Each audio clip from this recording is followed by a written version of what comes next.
Now, the last component of grip fighting is your head space, your head pressure, and just ultimately controlling the head space as much as possible. When it comes to controlling the head space, there's two ways that I can do this. One is physically getting my head involved and literally driving my head and controlling essentially this pocket. The other way is simply just kind of pushing the head away. And look, what I want to do when we talk about controlling the headspace is I just don't want his head on line, right?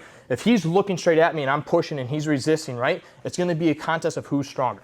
But if I have him look directly at you all at the camera and he resists fully, I'm gonna be able to push him away a lot easier. Why? Because his head is going in a different direction. And when it comes to grappling and fighting in and around the clinch situation, which is what happens when we're engaged in any sort of grappling, right?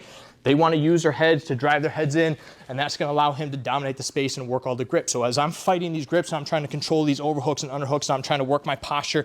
I also at some point have to work to fight my head back in. And if I can fight my head in and pressure his head away, that's gonna make it easier for me to start pressuring back into him. It's gonna make it easier for me to start working off on the side. If I can't use my head for whatever reason, go ahead, put your head back in. If for whatever reason I can't get my head in there, then I'm gonna have to start working my framing. I'm gonna have to start posting on his head. I'm gonna have to start driving his head away. And ultimately, again, we start using that as another component of grip fighting to better position ourselves.